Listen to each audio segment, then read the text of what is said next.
नमस्कार मित्रांनो, आज आपण श्री देवी महात्म्य कथेमधील अध्याय 2 महिषासुराच्या सेनेचा वध नावाचा अध्याय पठन करणार आहोत. श्री गणेशाय नमः. श्री कुलदेवताय नमः. कमलासनावर बसलेल्या प्रसन्नमुखी महिषासूर मर्दिनी भगवती महालक्ष्मीची मी आराधना करतो. तिने आपल्या हातात अक्षमाला, परशु, गदा, बाण, वज्र, कमळ, धनुष्य, कमंडलू, दंड, शक्ती, खडक, ढाल, शंख, घंटा, पानपात्र, शूल, पाश व चक्र धारण केले आहे. श्री गणेशाय नमः. श्री देवे नमः. मेधा ऋषी सुरताला, मार्कंडेय शिष्याला व सूत शौनकादिक ऋषींना देवी महात्म्य सांगतात. सूत म्हणाले, आता मी महालक्ष्मीची अवतार कथा सांगतो. ही पवित्र कथा एकाग्र चित्ताने श्रवण करा. महालक्ष्मी ही देवीचा दुसरा अवतार. श्री महाविष्णू नारायण हा सर्वांचा मूळ पुरुष. त्याच्या नाभी कमलातून चतुरानन ब्रह्मदेव जन्मास आला. ब्रह्मदेवाला एकूण 10 पुत्र. त्यांची नावे अशी: मरीची, आत्री, अंगिरा, पुलस्ती, पुलह, ऋतू, भृंगू, वसिष्ठ, नारद व दक्ष. मरीचीपासून कश्यपाचा जन्म झाला. कश्यपापासून हिरण्यकश्यपू झाला. अनुराध हा प्रल्हादाचा भाऊ. हा अनुराध अत्यंत उन्मत्त होता. हा एका महिषाच्या ठिकाणी रथ झाला. तिच्यापासून जो पुत्र जन्मास आला तोच प्रसिद्ध महिषासूर. तू अजिंक्य होशील असा त्याला वर मिळाला होता. त्यामुळे उन्मत्त झालेल्या त्या महिषासुराने असुर सेना जमा करून देवांशी युद्ध सुरू केले. ते देवासुर युद्ध 100 वर्षे चालू होते. महिषासुराने देवांना अगदी त्राही भगवान करून सोडले. इंद्राने युद्धातून पळ काढला. महिषासुराने इंद्राचा ऐरावत हिरावून घेतला. मग तो स्वतःच स्वर्गाचा राजा इंद्र झाला. अष्टदिक्पाल दशादिशांना पळून गेले. तो महिषासूर नाना रूपे धारण करून स्वतःच दिक्पाल झाला. तो चंद्र, सूर्य, अग्नी होऊन पृथ्वीवर प्रकाश पाडू लागला. तो मेघ बनून पाऊस पाडू लागला. सगळे दिक्पाल लपून बसले. महिषासुराला इंद्रपद प्राप्त झाले. देवांचे सगळे ऐश्वर्य लयाला गेले. त्या सगळ्यांना अगदी दैन्यावस्था प्राप्त झाली. पराभूत झालेले सगळे देव ब्रह्मदेवाला शरण गेले, परंतु ब्रह्मदेवाला काहीही उपाय सुचेना. मग सगळे देव ब्रह्मदेवाला पुढे घालून महादेव व विष्णू यांच्याकडे गेले. त्यांनी हरिहरांना वंदन करून त्यांना महिषासुराची सगळी हकीकत सांगितली. महिषासुराने देवाचे सगळे अधिकार हिरावून घेतले आहेत. त्यामुळे अत्यंत दीनदुबळे झालेले सर्व देव मृत्यूलोकात भटकत असल्याचे सांगून आता आपणच त्या दैत्यांचा वध करावा असे सांगू लागले. सर्व देवांनी आपले दुःख सांगितले असता हरिहर प्रलयकारी वृत्तांताप्रमाणे खवळले. क्रुद्ध झालेल्या विष्णूच्या मुखातून महातेज बाहेर पडले. ब्रह्मदेव, शंकर व इतर सर्व यांच्याही मुखातून भयंकर तेज बाहेर पडले. ते सर्वांचे तेज एकत्र मिळाले. त्यामुळे ते पेटलेल्या पर्वतासारखे दिसू लागले. त्या तेजाने दशदिशा व्यापून गेल्या. ते तेज कुणाच्याही डोळ्यांना सहन होईना. त्या तेजामुळे एक स्त्री प्रगट झाली. तिच्या अवघ्या त्रैलोक्याची जननी जगदंबा अंबा भवानी, तीच हरिहराची जननी, आपल्या भक्तांच्या कार्यासाठी, त्यांचे संकट नाहीसे करण्यासाठी तिने अवतार घेतला असे वेदांनीही म्हटले आहे.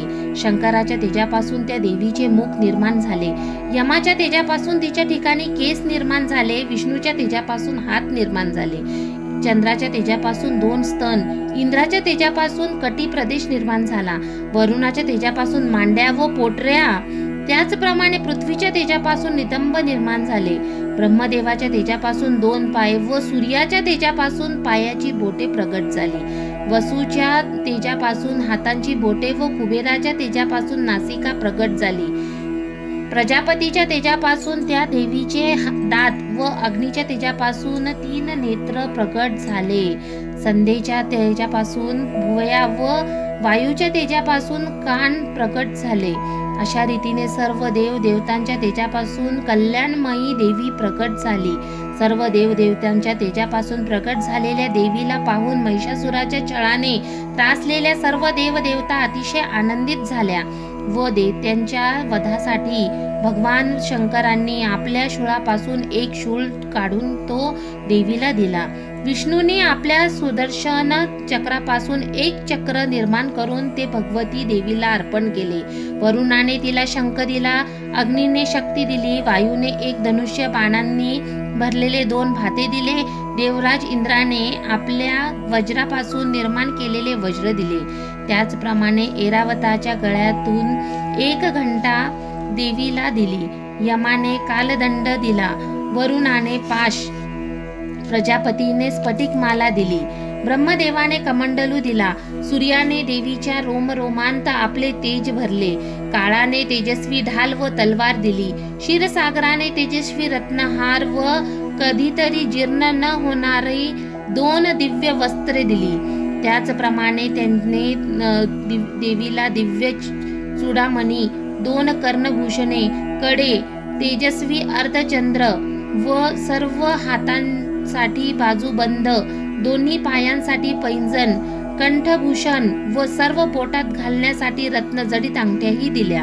विश्वकर्म्याने तिला एक तेजस्वी परशु दिला. त्याचप्रमाणे अनेक प्रकारची अस्त्रे, अभेद्य कवच, मस्तकावर व छातीवर धारण करण्यासाठी कधीही न कोमेजणाऱ्या कमळाचे हार दिले. सागराने तिला सुंदर कमळ दिले. हिमालयाने तिला वाहन म्हणून सिंह व अनेक प्रकारची रत्ने दिली. कुबेराने देवीला पानपात्र दिले. शेषनागानेही बहुमोल असा रत्नजडित नागहार दिला. अशा प्रकारे सर्व देवतांनी अनेक अलंकार, शस्त्रास्त्रे देऊन देवीचा मोठा सत्कार केला. मग देवीने प्रचंड गर्जना केली. त्या भयंकर आवाजाने आकाश दुमदुमले, सगळे आकाश कोसळले की काय असे सर्वांना वाटू लागले. त्या आवाजाने त्रैलोक्याचा थरकाप उडाला, समुद्राला उधाण आले, पृथ्वी दळमळू लागली, पर्वत हलू लागले. त्याप्रमाणे सर्व देवदेवतांनी मोठ्या आनंदाने सिंहारूढ भगवती देवीचा जय जयकार केला. जयोस्तु अंबे, जयोस्तु अंबे असे सगळीकडे शब्द उमटले. ऋषीमुनींनी मोठ्या भक्तिभावाने देवीचे स्तवन केले. अवघे त्रैलोक्य प्रक्षुब्ध झालेले पाहून सर्व असुर कवच टोप धारण करून एकत्र जमले. हाती शस्त्रास्त्रे घेऊन ते युद्धासाठी सज्ज झाले. अतिशय क्रुद्ध झालेला महिषासूर हे काय चालले आहे अशी गर्जना करू लागला. कोटी कोटी असुर महिषासुराकडे धावत गेले. अवघे ब्रह्मांड गडबडले, आकाश कडाडले. सगळे असुर धावा धावा अरे असे ओरडू लागले. जिकडून सिंहनाद ऐकू येत होता त्या दिशेने महिषासूर धावत गेला. देवीच्या तेजाने अवघे विश्व व्यापले होते. देवीने पृथ्वीवर पाय ठेवताच ती डळमळू लागली. तिचा मुकुट आकाशाला भिडला होता.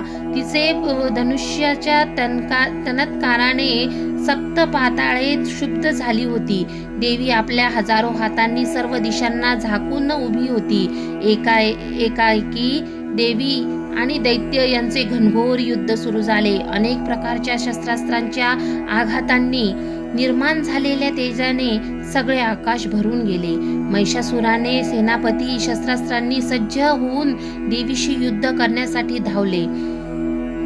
चिक्षूर नावाचा एक मोठा असुर महिषासुराचा सेनापती होता. तो देवीशी मोठ्या द्वेषाने युद्ध करू लागला. चामर नावाचा आणखी एक सेनापती दैत्यांची चतुरंग सेना घेऊन युद्ध करू लागला. उदग्र नावाचा महादैत्य 60,000 रथीसह देवीशी निकराचे युद्ध करू लागला. महाहनू नावाचा दैत्य 1 कोटी रथींना बरोबर घेऊन युद्धाला प्रवृत्त झाला. असिलोमा नावाचा महादैत्य 1 कोटी रथींना बरोबर घेऊन झुंज देऊ लागला. बाष्कल नावाचा दैत्य 60 लाख सेनेसह युद्धाला आला. परिवारित नावाचा दैत्य अगणित हत्तीस्वार, घोडेस्वार व रथी यांना घेऊन युद्ध करू लागला. बिडाल नावाचा दैत्य अगणित सेना घेऊन युद्धाला सरसावला. अशा प्रकारे कोटी कोटी रथ, हत्ती, घोडे, पायदळ घेऊन महिषासूर देवीशी मोठ्या द्वेषाने लढू लागला.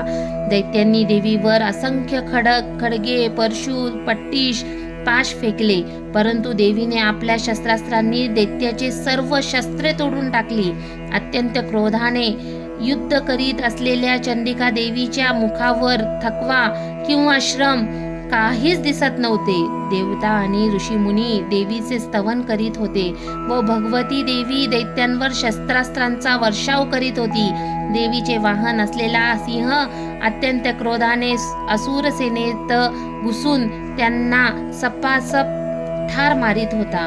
अग्नी जसा गवत जाळून टाकतो त्याप्रमाणे तो हत्ती असुर सेनेचा पडशा पाडित होता. रणभूमीवर असुरांशी युद्ध करीत असलेल्या देवीच्या प्रत्येक निश्वासातून असंख्य सेनागण निर्माण होत होते. ते अनेक शस्त्रास्त्रांनी असुरांशी युद्ध करीत होते. ते नगारे वाजवित होते, शंखध्वनी काढीत होते. देवी त्रिशूळ, गदा, शक्ती, खडग इत्यादींनी हजारो महादैत्यांचा संहार केला. त्या कित्येक असुर घंटेच्या भयंकर आवाजाने बेशुद्ध पडून ठार झाले. देवीने अनेक असुरांना पाशाने बांधून जमिनीवर आपटून ठार मारले. अनेक असुरांचे देवीच्या तलवारीने तुकडे तुकडे झाले. असंख्य असुरांच्या देवीच्या गदाघाताने चेंदामेंदा झाला. कित्येक असुर देवीच्या मुसळाच्या तडाख्यांनी रक्त ओकून मेले. कित्येकांचे पाय तुटले, डोके फुटले, मुंडकी तुटून पडलेले दैत्य तशाही स्थितीत हातात शस्त्रे घेऊन देवीशी युद्ध करीत होते. त्यावेळी रणवाद्ये दणाणत होती. थांब थांब अशी गर्जना करीत दैत्य देवीला युद्धाचे आवाहन देत होते. त्या युद्धात असंख्य असुर ठार झाले होते. हत्ती, घोडे, रथ सगळे काही नष्ट झाले. त्यामुळे पृथ्वीवर पाय ठेवावयास जागा नव्हती. जिकडे तिकडे असुरांची प्रेते पडली होती. रक्ताच्या नद्या वाहू लागल्या. त्यातून असुरांची प्रेते वाहून जात होती. बघता बघता देवीने असुरांचा पूर्ण संहार केला. देवगण देखील स्तवन करू लागले.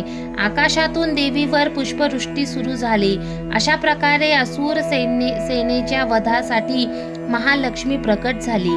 आदिशक्तीचा हा दुसरा अवतार समजावा.